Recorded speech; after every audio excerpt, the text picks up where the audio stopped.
Presentados Claudio, Juan Manuel, Carlos y Rodrigo. ¿Cómo le escribes a una familia a la que tu padre le causó tanto daño? No es tan fácil sentarnos y hablar con... Pecados de mi padre, el encuentro del hijo de Pablo Escobar para pedir perdón a los hijos de dos prominentes políticos colombianos asesinados por orden del capo de la droga. Una primicia de CNN en español.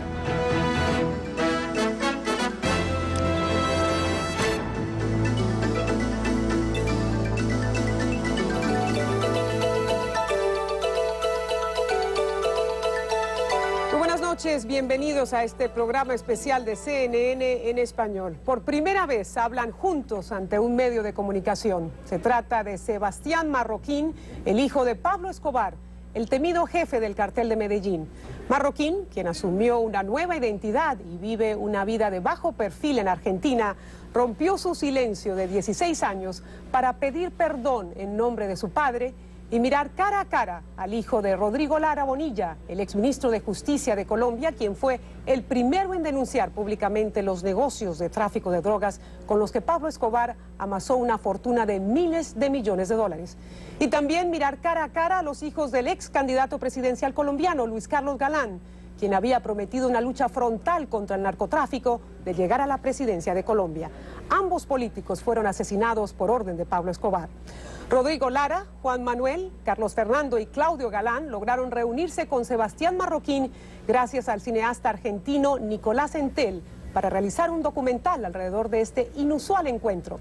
Le dedicaremos el programa a esta historia humana con la que sus protagonistas buscan la reconciliación y la paz para Colombia. Le damos la bienvenida a todos ustedes, con la excepción de Claudio Galán. Todos ellos me acompañan vía satélite desde Bogotá y les decimos muy buenas noches a todos y les damos las gracias por esta primicia para CNN en español. Buenas noches, bienvenidos. Gracias, buenas noches. Buenas noches, Patricia. Nicolás Entel, comenzamos contigo. ¿Cómo surgió la idea del documental? ¿Cómo conociste a Sebastián Marroquín? Un amigo colombiano me sugirió que hiciésemos un documental sobre Pablo Escobar, pero automáticamente, como el tema sentí ya se había hecho muchas veces, se me ocurrió la idea de contar la historia desde el punto de vista de su único hijo, de quien yo solamente sabía que vivía en Argentina y que tenía mi edad. Y al poco tiempo se me ocurrió la idea de juntarlo con Juan Manuel, quien en ese momento era el más prominente entre los otros hijos porque ya era senador y ya era una figura pública. Y a medida que fui investigando y que que el proyecto fue evolucionando, fui conociendo también a Rodrigo, a Carlos y a Claudio. ¿Y cómo fue la receptividad de todos ellos cuando les presentaste la idea, Nicolás? La verdad que lo que me sorprende todo el tiempo es que yo siento que en todo momento con el proyecto nos movimos para adelante. Pasos de tortuga si se quiere, pero siempre para adelante. Sebastián Marroquín, todo empezó con una carta muy diciente, una carta que logró su cometido. ¿Cómo lograste escribir esa carta? ¿A quién le pediste consejo? ¿Quién te la revisó? ¿Cuánto tiempo te tomó escribir esa carta? Pues mira, Patricia, realmente fue mucho tiempo porque no quería ofender a la familia Galán y Lara ni a ninguna de las víctimas de mi padre con mis dichos, y tuve que pensar mucho con la ayuda de mi familia y especialmente de mi esposa, poder elaborar un escrito con mucha sinceridad, ¿no? Una parte de la carta dice: ¿cómo le escribes a una familia a la que tu padre le causó tanto daño? ¿Cómo le dices a unos jóvenes de tu misma edad y profundamente dolidos al respecto? ¿Cómo empezarías una conversación con alguien que lleva adentro un dolor tan legítimo, además de pedirles perdón en nombre de tu padre y aún sabiéndote en la ignominia, en ese acaso realmente, ¿es eso acaso realmente suficiente? Es una aparte de la carta de Sebastián Marroquín. Juan Manuel Galán, ¿cuál fue tu reacción cuando recibiste esta carta?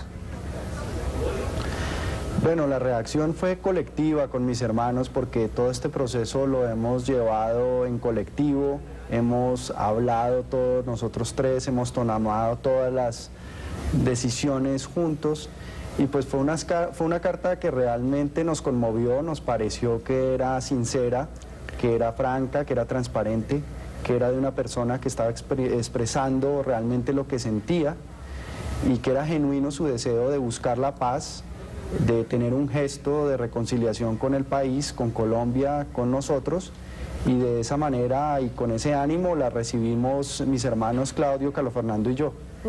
Y creo que antes también la había recibido Rodrigo Lara. Rodrigo, tú fuiste el primero que hizo un gesto de acercamiento a Sebastián. Cuéntanos, ¿por qué te animaste a dar ese primer paso? Bueno, porque la carta básicamente fue una expresión sincera de un sentimiento de Sebastián. Él expresó, pidió perdón por unos delitos que él no cometió, expresó tristeza por lo que vivieron nuestras familias y quiso mostrar un ejemplo de vida muy válido, muy importante para todos los colombianos. Y ante un acto de humanidad, tú respondes con otro acto de humanidad.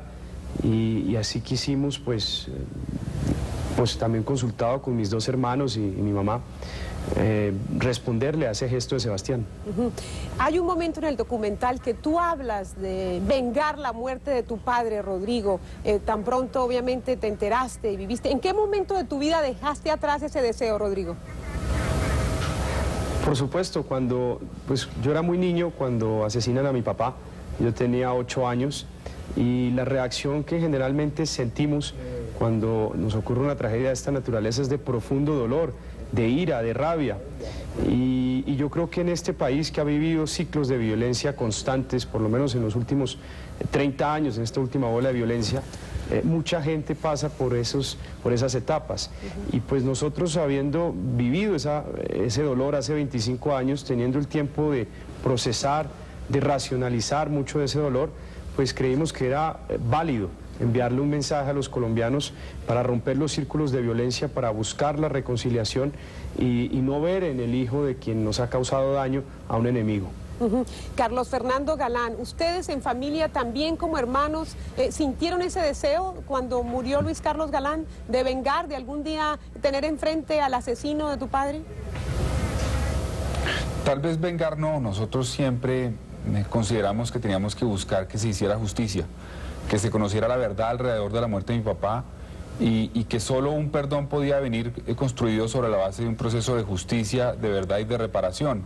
Y creemos nosotros que eso se reflejó en este proceso y que por eso accedimos a encontrarnos con Sebastián. Entendimos que era un deseo sincero y franco de él, como decía Juan Manuel, y por esa razón lo hicimos. Es, creo yo, fundamental pensar en eso, en la verdad y en la justicia.